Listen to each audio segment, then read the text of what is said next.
सत्संग से सोधी आवे, नहीं जीव 84 में जावे। सत्संग से सोधी आवे, नहीं जीव 84 में जावे।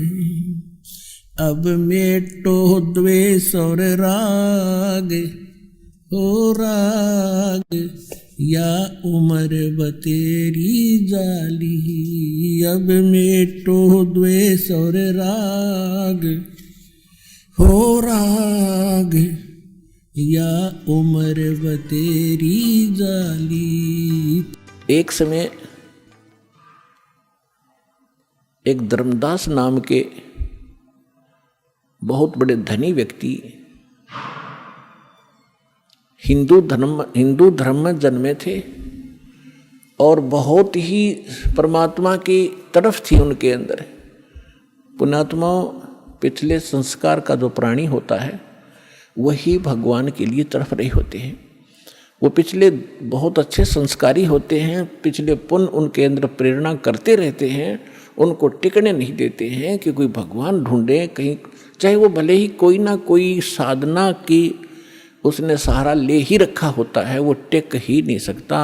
चाहे वो हनुमान पूजा, चाहे गणेश जी की पूजा करे, और चाहे वो कितना मंदिर मस्जिद गुरुद्वारों में जाता हो, या कोई गीता वेद का कोई पाठ श्लोक करता हो, वो टिक नहीं सकता। चाहे कोई व्रत रख रहा है या चाहे कोई तपस्या कर रहा है, वो डले ढोता ही रहता है, उसके बस की बात नहीं।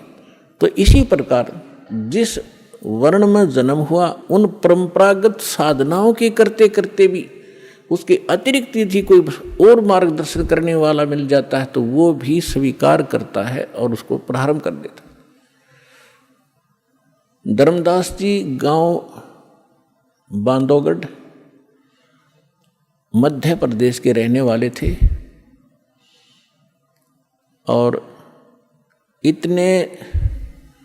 इतने रिच मैन थे वो, इतने धनी व्यक्ति थे। कहते हैं जब कभी उस अक्षेत्र के राजा के ऊपर प्राकृतिक आपदाएं आ जाती थी, जैसे फ्लड आ जाना या सूखा गिर जाना, महामारी के कारण लोगों की हत्या हो जाना, तो वो धर्मदास जी के पिता और दादा से वित्तीय सहायता प्राप्त किया करते थे राजा लोग। ये बताना दास का इसलिए अनिवार्य है कि इतना धनी होते हुए और जो व्यक्ति भगवान की तरफ में, तो धन्य है उसके माता पिता दिल से जन्म हुआ।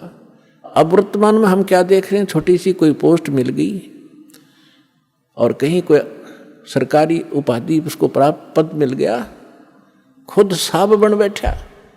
अकल मारी गई इस जीव की, काल ने इसकी रोल मार रखी है और कल को मृत्यु होकर परसों गधा बन जाएगा। वो साब के ऊपर फिर कौवे खा रहे होंगे, इसकी चोंच कमर को खोद रहे होंगे। तो हमने अपनी औकात को, अपने अस्तित्व को पहचानना पड़ेगा, या काल हमारा एक हवा भर देता है, गुब्बारे में हवा भर दी, छोड़ दिया, घूमे जा धक्के खाता, जब वो फटेगा तो उसका अस्तित्व पता नहीं कहाँ गिरेगा, जा कितने गंदे नाले में पड़ेगा या कितने समुद्र में पड़ेगा। तो इसलिए हमने इस हवा को नहीं भरना है, अपना ठीक ठिकाना, जो मालिक का आदेश उसके अनुसार हमने चलना होगा, तभी हम सफल होंगे।